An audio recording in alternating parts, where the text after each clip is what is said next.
The massive alien vessel descended through Earth's atmosphere with all the grace of a falling star, its crystalline surface refracting sunlight in ways that made it seem almost alive. Dr. Sarah Chen watched from the roof of the Quantum Research Institute, her heart racing not with fear, but with anticipation. After decades of wondering if we were alone in the universe, humanity was about to get its answer. The ship landed in the middle of Geneva's International Scientific Complex, its hull humming with energy that made the air itself vibrate.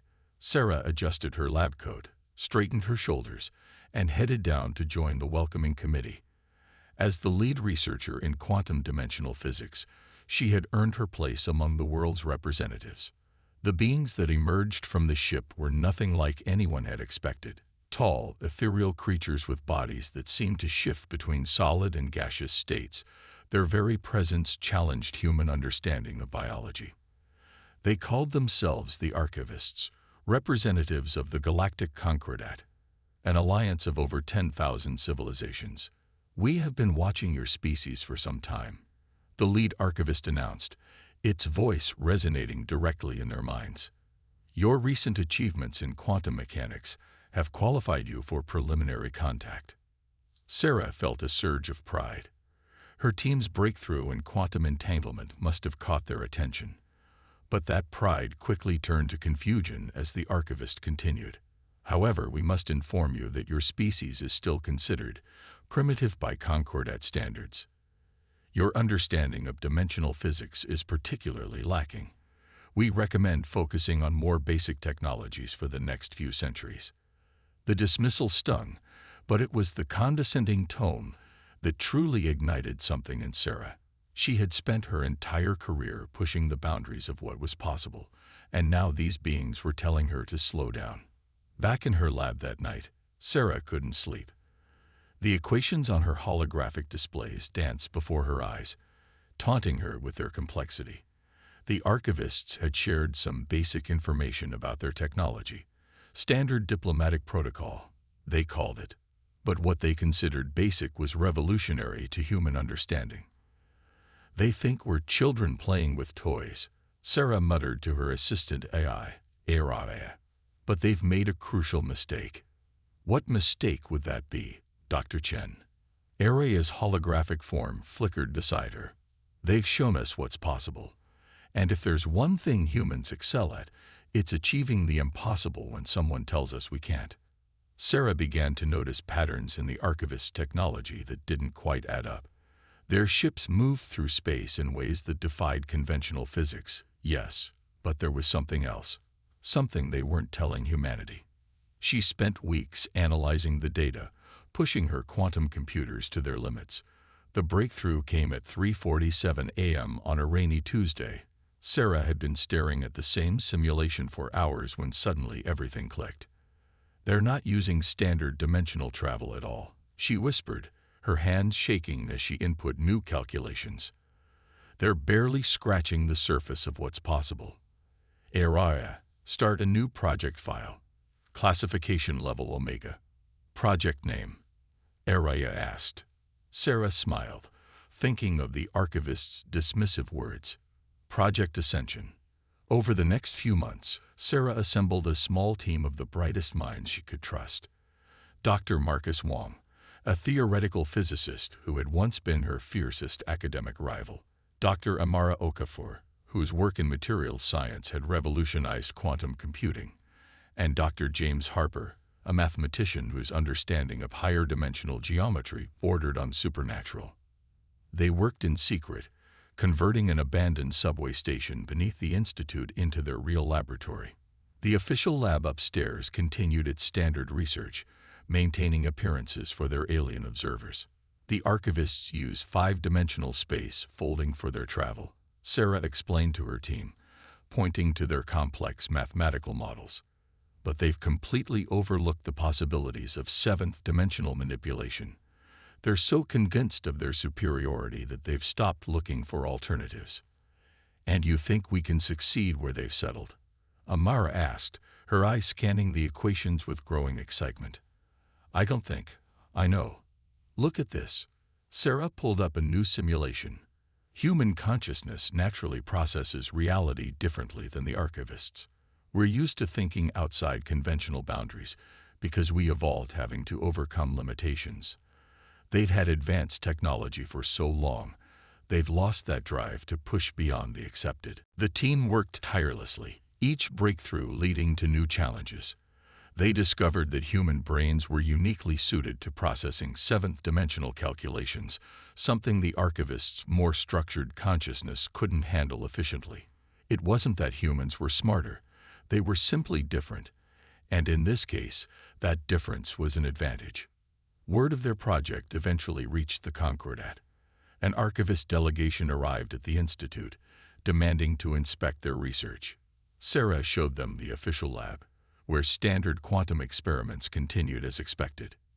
"Your efforts are admirable," the lead archivist stated, "but ultimately futile.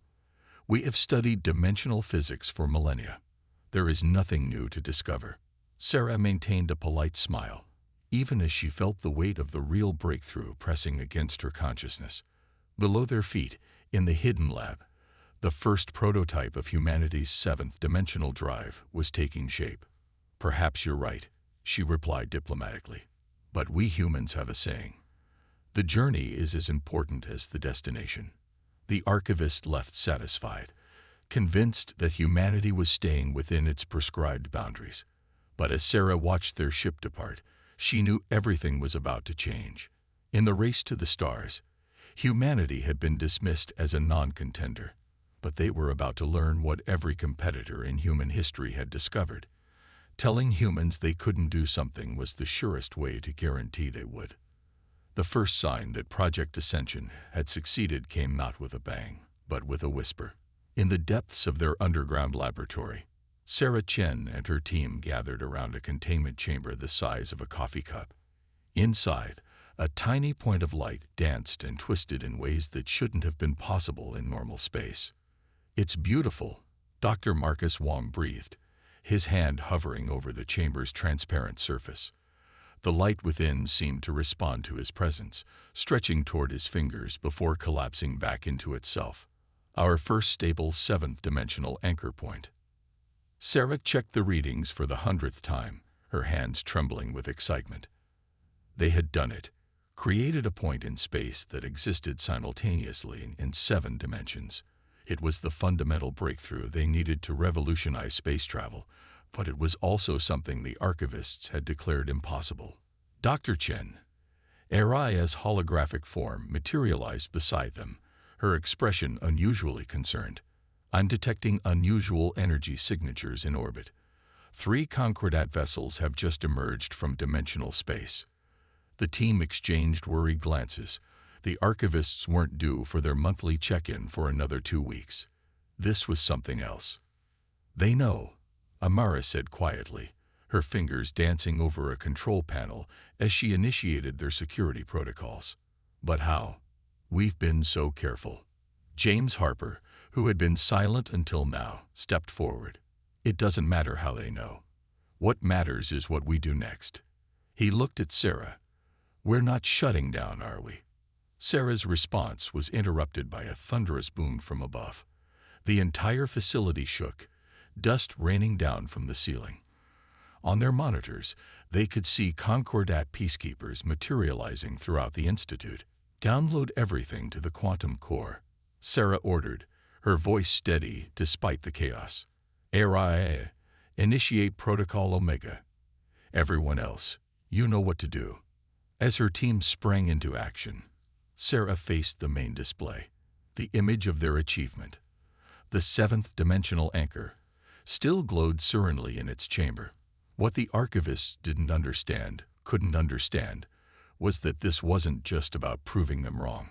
This was about humanity's fundamental right to grow, to explore, to push beyond imposed limitations. The facility's doors sealed automatically as alarms blared through the complex. Above them, they could hear the archivists' peacekeepers searching the building. But they would find nothing. At least nothing they understood. The true lab was protected by technology that even the Concordat hadn't imagined. Dr. Chen, one of the archivists' voices resonated through the building's communication system. We know what you're attempting. Your species is not ready for seventh-dimensional manipulation. Surrender your research and the Concordat will be lenient. Sarah activated their secure communication channel. With all due respect, you don't know what we're capable of. You never bothered to find out. She turned to her team. The anchor point was still stable, its light pulsing with possibilities. Show me the latest simulation results. Amara pulled up a holographic display showing their test data. The anchor is maintaining stability at 99.97%. Energy consumption is well within sustainable levels, and the dimensional boundaries are holding. Sarah, this isn't just working. It's working better than we predicted. The implications were staggering. While the archivists had mastered 5-dimensional travel, they had always assumed that higher dimensions were too unstable for practical use.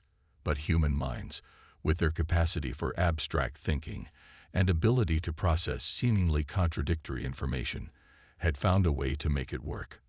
Suddenly, the lights flickered. ARI's form appeared, more transparent than usual.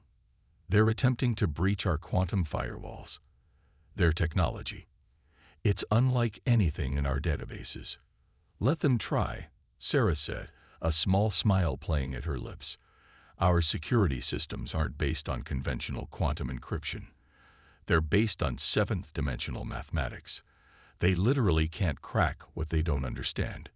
The team worked feverishly as the archivists continued their attempts to breach the lab. Each passing minute brought them closer to their goal, a working prototype of a 7th-dimensional drive. The anchor point was just the beginning, proof that their theories were correct. Sarah, Marcus called out, his voice tight with tension. You need to see this. On his screen, data streamed in from their external sensors. The Concordat ships in orbit were charging their weapons. They weren't just here to stop the research. They were prepared to destroy it entirely. They're afraid, James realized, looking up from his calculations. They're actually afraid of what we've achieved. Sarah nodded slowly. Because we've done something they thought impossible. We've proven that their understanding of dimensional physics isn't absolute. And if they're wrong about this, they could be wrong about everything, Amara finished. The anchor point pulsed brighter, as if responding to the tension in the room. Sarah watched it for a moment, seeing in its dance the future of human exploration. They had crossed a threshold that the archivists, for all their advanced technology, had never dared to approach. "Era," Sarah called out. "Begin final compilation of the dry schematics. It's time to show the Concordat exactly what humanity can do." Above them, the archivists continued their siege, unaware that their actions had only confirmed what Sarah had suspected from the beginning. Humanity's greatest strength wasn't their technology or their intelligence. It was their willingness to question everything, to challenge established limits, and to see possibilities where others saw only barriers. The breakthrough was complete. Now came the hard part, surviving long enough to use it. The United Nations Security Council chamber had never been so crowded. Representatives from every nation sat shoulder to shoulder, their attention fixed on the holographic display at the center of the room. Sarah Chen stood before them, her voice steady as she explained what her team had achieved. The Concordat ships remain in orbit, she concluded, gesturing to the tactical display, showing the alien vessels positioned around Earth. They've made their position clear. Either we surrender our research, or they'll take action to protect the galactic community from our reckless advancement. The room erupted in heated discussion. Some argued for immediate surrender, citing the Concordat's overwhelming technological superiority. Others called for defiance, unwilling to let alien powers dictate humanity's path of development. Dr. Chen, the Secretary General, spoke up, his voice cutting through the chaos. You're telling us that your team has not only matched but exceeded the archivists' understanding of dimensional physics. How can we be certain? Sarah nodded to her colleague, Dr. Amara Okafor, who activated a second hologram. The image showed their 7th-dimensional anchor point, its complex geometries twisting in ways that made several council members look away. What you're seeing is something the archivists claimed was impossible, Amara explained. A stable point of intersection between our normal spacetime and the seventh dimension. But more than that, we've proven that human consciousness is uniquely suited to manipulating these higher dimensions. The Chinese representative leaned forward. And you believe this gives us an advantage? It gives us more than an advantage, Sarah replied. It gives us an opportunity to redefine our place in the galaxy. The archivists have relied on their 5-dimensional technology for millennia, never questioning if there might be other approaches. Their very biology, their way of thinking, makes it difficult for them to conceptualize what we've achieved. The debate raged for hours. Outside the UN building, crowds had gathered. News of the confrontation with the Concordat had leaked, and humanity was divided. Some saw the aliens as saviors, protecting humanity from its own hubris. Others rallied behind the idea of human independence and advancement. In orbit, the Concordat ships maintained their threatening posture, but they couldn't attack, without violating their own laws about unprovoked aggression against developing species. It was a delicate stalemate. There's something else you should know, Sarah said, her voice quieter now. We've detected transmissions between the Concordat ships. They're not just concerned about our breakthrough. They're terrified of its implications. Our ability to work with 7th-dimensional space suggests that human minds operate differently than theirs. We're not just a young species, we're an unpredictable one. The Russian representative stood. Then perhaps it's time we showed them exactly how unpredictable we can be. Dr. Chen, how close are you to a working prototype? Before Sarah could answer, the chamber's screens flared to life. The lead archivist's ethereal form appeared, its usually calm demeanor showing signs of agitation. Humans of Earth, it began, your continued pursuit of forbidden technology threatens the stability of the entire galaxy. We have been patient, but we cannot allow this to continue. You have 24 hours to surrender your research and dismantle your facilities. If you refuse, we will be forced to take more direct action. The Security Council erupted again, but Sarah's mind was already racing. 24 hours. They had completed the theoretical work, and the prototype was nearly ready. But they needed more time. Then she noticed something in the archivist's transmission, a subtle distortion in its usually perfect projection. A sign of fear, perhaps, or something else. Members of the council. Sarah spoke up, her voice cutting through the panic. I don't believe they can take direct action. Not without revealing something they've been hiding. The archivists aren't just afraid of our breakthrough. They're afraid we'll discover what they've been concealing about the nature of dimensional travel itself. Dr. James Harper, who had been analyzing the transmission, stepped forward. She's right. Their threat is a bluff. The energy signatures from their ships, they're not preparing for an attack. They're preparing to contain something. Something they don't want us to see. The Secretary General studied the data before him. Dr. Chen, what are you suggesting? Sarah took a deep breath. I'm suggesting we call their bluff. Not just continue our research, but accelerate it.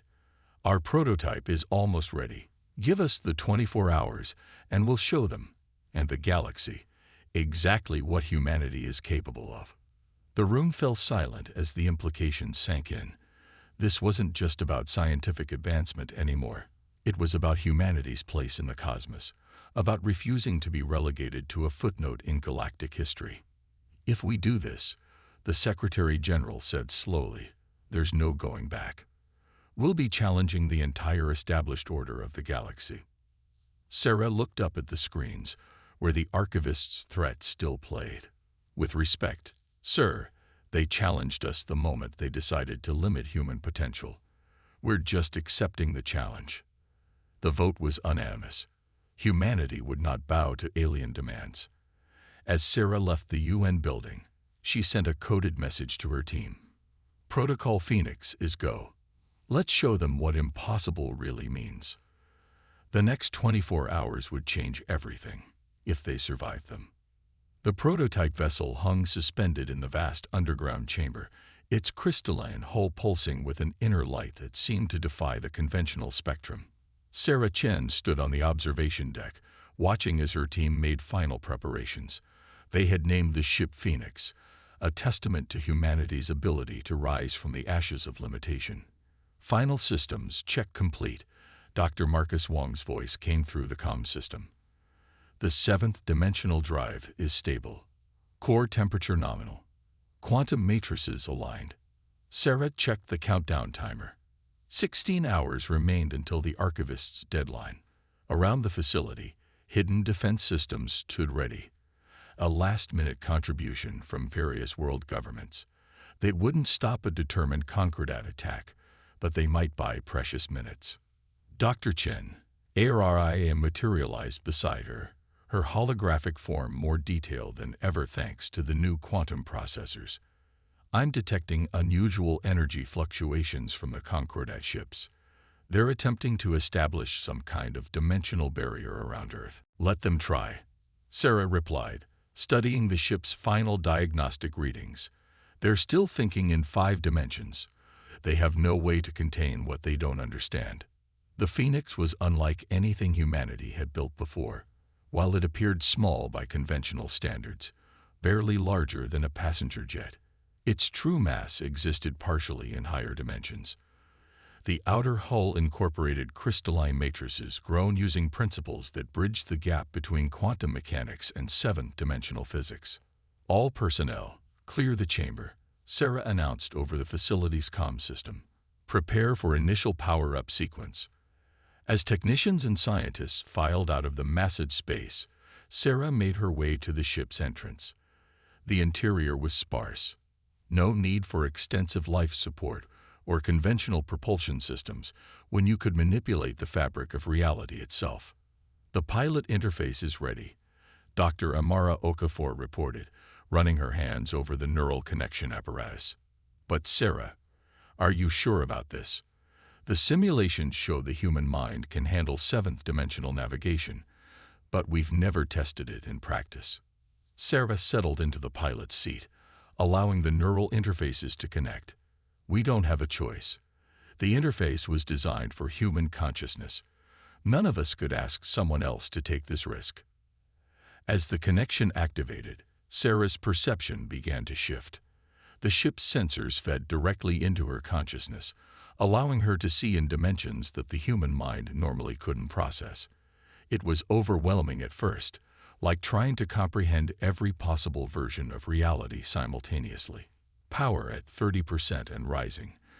James Harper's voice seemed to come from everywhere and nowhere at once. Sarah, your neural patterns are holding steady. How does it feel? Sarah searched for words to describe the indescribable. It's like seeing the universe as it really is for the first time. We've been living in a shadow play, seeing only the barest projection of reality. Suddenly, alarms blared throughout the facility. On the external monitors, the Concordat ships were moving, taking up attack positions. They've detected our power signature, Araya reported. They're charging weapons. No, wait, they're charging something else. The energy pattern doesn't match any known Concordat technology. They're desperate, Sarah realized as the 7th-dimensional drive hummed to life around her. They know once we succeed, everything changes. Dr. Wong, begin launch sequence. The chamber's massive doors began to open above them, revealing a shaft that led straight up to the surface. As the Phoenix's power levels climbed, Sarah could feel reality beginning to bend around them. Through the ship's sensors, she could see the dimensional barrier the archivists were trying to create, a clumsy 5-dimensional attempt to cage something that operated on much higher principles. Sarah, Amara's voice was tense. The archivists are broadcasting on all frequencies. They're begging us to stop. They're saying there's something out there, something they've been protecting us from. No, Sarah corrected as understanding flooded through her enhanced perception. Something they've been hiding from. Something that exists in the higher dimensions they're too afraid to explore. She took a deep breath. Launch in 5, 4. The Concordat ships fired, not with weapons, but with some kind of dimensional anchor beam. They were trying to lock the Phoenix into conventional spacetime, prevent it from accessing the higher dimensions. 3, 2. Through the ship's sensors, Sarah could see it now. Hints of something vast and ancient stirring in the 7th dimension. Something the archivists had glimpsed once and retreated from in terror. But where they saw horror, she saw beauty. Where they saw chaos, she saw patterns within patterns, a deeper order to reality itself. 1. The Phoenix rose, its crystalline hull blazing with impossible light. As they approached the dimensional barrier, Sarah didn't try to break through it. Instead, she reached out with her enhanced perception, folded space in ways the archivists had never imagined possible, and simply stepped around it, not in any physical direction, but through higher dimensions that the barrier couldn't possibly block. The ship emerged above Earth's atmosphere, free of both gravity and conventional spacetime. The Concordat ships hung motionless, their crews presumably stunned by what they were witnessing. The Phoenix wasn't just flying. It was rewriting the rules of what was possible. All systems stable, Marcus reported, his voice filled with awe. We did it. We actually did it. Sarah opened her eyes, watching as Earth shrank below them. Through the ship's 7th-dimensional sensors, she could see everything. The terrified archivists, the amazed human observers, and something else. Something waiting in the higher dimensions, not hostile as the archivists feared, but curious. Interested. No, she corrected softly. We're just getting started. The Phoenix hung in space like a jewel refracting impossible colors, its 7th-dimensional drive humming with power that defied conventional physics. Through the enhanced neural interface, Sarah Chen could perceive reality in ways no human ever had before. The Concordat ships surrounded them in a loose circle, their crews seemingly paralyzed by indecision. They're hailing us, Dr. Marcus Wong reported from the ground control station. All frequencies, all languages. They're begging for a chance to explain. Sarah allowed her consciousness to expand through the ship's sensors, seeing not just the physical vessels, but the waves of fear and awe emanating from them in higher dimensions. The archivists, for all their advanced technology, had never truly understood what they glimpsed in these realms. Open a channel, she commanded, her voice steady despite the overwhelming sensory input. Let's hear what they have to say. The lead archivist's form materialized in the Phoenix's communication space, but this time there was no pretense of superiority. Dr. Chen, what you've done, you don't understand the forces you're dealing with. No, Sarah corrected gently, you don't understand them. That's why you fear them. We can see them now, the entities that exist in these higher dimensions, the ones you ran from centuries ago. The archivist's form flickered with surprise. You can perceive them, and you're not terrified. Sarah smiled. Through the ship's sensors, she could see them clearly now, vast, ancient consciousnesses that dwelled in the 7th dimension and beyond. They weren't the horrifying monsters the archivists imagined, but rather beings of pure thought and possibility, curious about the lower dimensional beings who had finally noticed them. They're not a threat, she explained. They're simply different, operating on principles your species found too alien to comprehend. But human minds, our ability to embrace paradox, to think in abstract ways, we're uniquely suited to bridge this gap. Dr. Amara Okafor's voice came through the comm system, excitement evident in her tone. Sarah, we're detecting similar energy signatures worldwide. The 7th-dimensional drive, it's acting as some kind of beacon. More of these entities are taking notice. The archivist's form trembled. You must shut it down. Their attention will bring chaos to the galaxy. No, Dr. James Harper interrupted, his voice firm. We've analyzed the data. These beings have always been there, always watching. The only chaos was in your fear of what you didn't understand. Sarah guided the Phoenix in a graceful arc, demonstrating mastery over dimensions the Concordat had deemed impossible to navigate. We're offering you a choice, she addressed the archivist. Continue hiding from what you don't understand, or join us in exploring it. Humanity is ready to take its place not just in the galaxy, but in all dimensions of reality. Through the neural interface, Sarah could feel the higher dimensional being's response, not in words, but in patterns of thought and possibility. They had waited eons for beings capable of true communication, watching as countless species approached the threshold of understanding only to retreat in fear. The Concordat was wrong about us, Sarah continued. Our primitive minds, our tendency to question everything, our ability to embrace the unknown. These weren't weaknesses. They were the very traits needed to take this step. We're not just advancing technology. We're expanding the definition of what's possible. The archivist was silent for a long moment. Around them, the Concordat ships began powering down their weapons.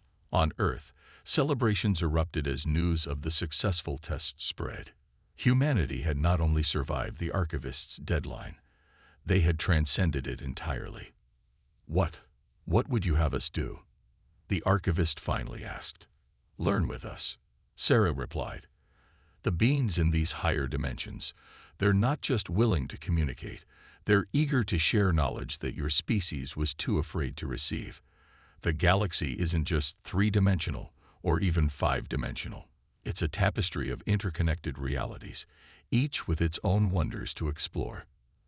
As if in response to her words, the space around the Phoenix began to shimmer with otherworldly light. The higher dimensional beings were making themselves known, not as the terrifying entities the archivists feared, but as fellow explorers of reality's deepest mysteries. Ready to receive incoming data, Dr. Wong announced.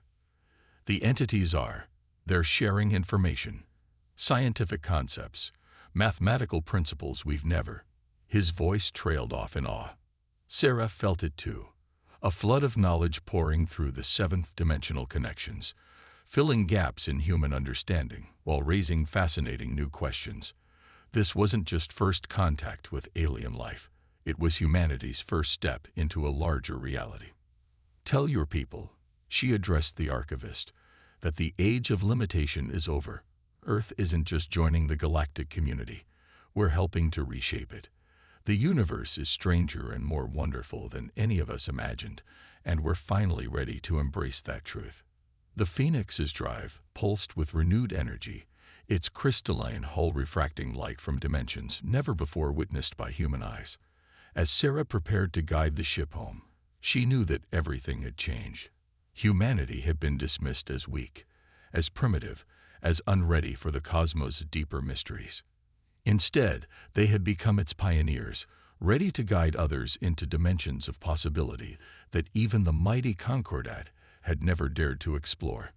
The future wasn't just bright, it was infinite, extending into dimensions beyond counting, waiting for human minds to map its wonders. The age of limitation was over. The age of exploration had begun.